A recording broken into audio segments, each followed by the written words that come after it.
Buenos días, licenciados y licenciadas. Mi nombre es Lucero Cruz y les voy a hablar respecto al título 9, Riesgos de trabajo. En el artículo 472 estipula que todas las relaciones de trabajo están sujetas a las disposiciones de este título, incluyendo los trabajos especiales.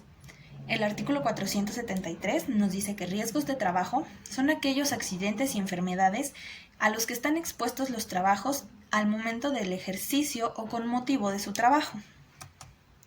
El artículo 474 nos dice que un accidente de trabajo es toda lesión orgánica o perturbación funcional inmediata o posterior, la muerte o la desaparición derivada de un acto delincuencial, producida repentinamente en ejercicio o con el motivo de trabajo, cualquiera que sea el lugar y el tiempo en que se preste. El artículo 475 nos dice que una enfermedad de trabajo es todo estado patológico derivado de la acción continuada de una causa que tenga su origen o motivo en el trabajo o en el medio en el que el trabajador se vea obligado a prestar sus servicios. Esto, por ejemplo, podría verse con los pilotos de avión, que al estar sujetos a una presión atmosférica cambiante, a largo plazo pueden desarrollar una enfermedad de trabajo. El artículo 475 bis nos dice que es responsabilidad del patrón mantener las medidas de seguridad, higiene y prevención para evitar estos riesgos de trabajo, siempre conforme a las disposiciones de esta ley, los reglamentos y las normas mexicanas aplicables. Mientras que es obligación de los trabajadores obedecer y respetar estas normas, para así establecer un ambiente sano y seguro para todos. Tienen que seguir con estas prevenciones que indiquen tanto los patrones como las leyes ya mencionadas. En el artículo 476 dice que serán consideradas enfermedades de trabajo todas aquellas que se delimiten en esta ley y que actualice la Secretaría de Trabajo y Previsión Social. En el artículo 477 dice que cuando los riesgos de trabajo se realizan, pueden producir la incapacidad temporal, la incapacidad permanente parcial o la incapacidad permanente total. También pueden producir la muerte y la desaparición derivada de un acto delincuencial. Las primeras tres incapacidades que se producen están definidas en los artículos 478, 479 y 480. El artículo 481 nos dice que cualquier existencia previa de alguna enfermedad crónica, infección, discrasias o cualquier enfermedad de esta índole no priva de ningún derecho establecido en este título a ningún trabajador. En el artículo 482 se menciona que las consecuencias posteriores de los riesgos de trabajo se tomarán en consideración para determinar el grado de incapacidad que este trabajador adquiere.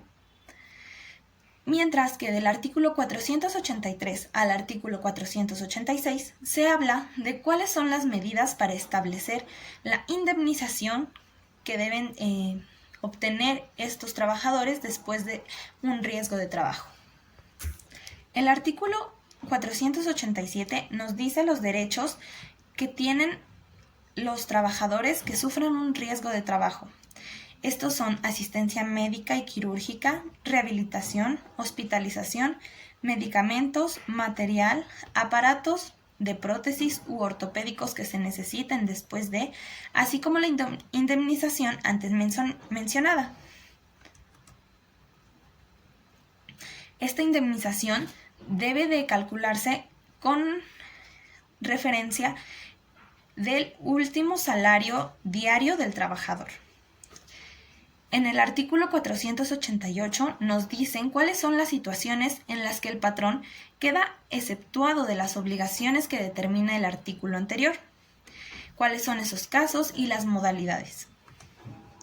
El artículo 489 y 90 nos dice cuáles son los casos en los que el patrón no puede deslindarse de estas responsabilidades, cuáles faltas son inexcusables para el patrón.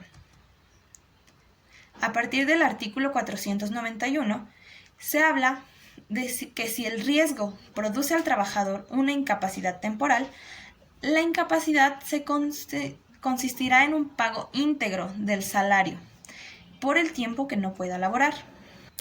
A partir de este artículo y hasta el artículo 496 se habla de la relación entre incapacidad e indemnización. El artículo 497 nos dice que después de 2 años de haberse fijado el grado de incapacidad, el trabajador o el patrón podrán solicitar una nueva revisión del grado de incapacidad para saber si hay alguna variación, ya sea en cuanto a un mejorar o un agravio en su situación. El artículo 498 nos dice que el patrón está obligado a reponer el trabajo del empleado o trabajador que sufrió un riesgo de trabajo, siempre que esté capacitado. Y si es que está capacitado para un puesto diferente, se le debe dar un puesto al que se pueda adaptar. El artículo 499 y 98 nos hablan de esta cuestión, y a partir del artículo 500 al 503 se habla de las indemnizaciones cuando el riesgo de trabajo derivó en la muerte o en la desaparición del trabajador.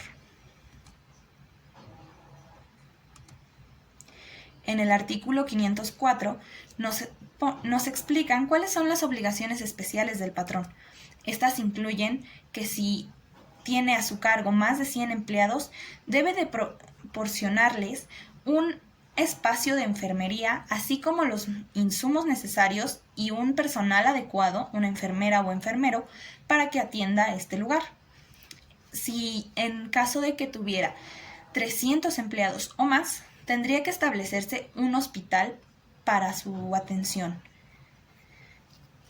Existen también los contratos que se dan con hospitales o centros de sanación cercanos al lugar de trabajo. Estos siempre tienen que estar sujetos a que estén disponibles para atender la capacidad que tiene el centro de trabajo. En el artículo 505 y 506 nos habla de las especificaciones que un médico debe tener para trabajar en la empresa como asesor especial para esta área. En el artículo 507 menciona que si un empleado rehúsa la atención médica que provee el patrón, esto no lo hace menos acreedor a todos los derechos que este título le provee. En el artículo 8 se habla de cuáles son las especificaciones para determinar la causa de muerte por riesgo de trabajo.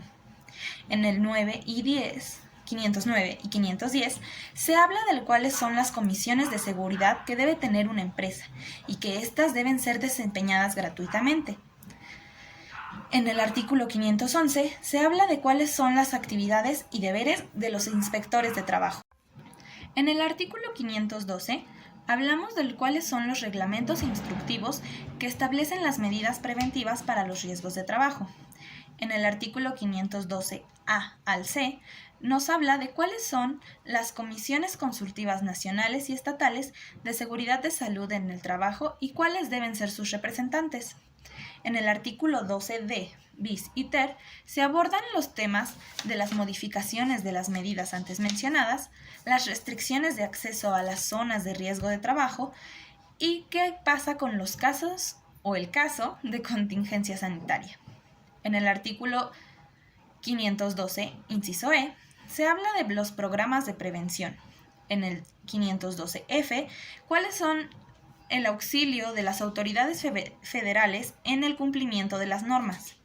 Y en el artículo 512G, se habla sobre normas especializadas para ciertas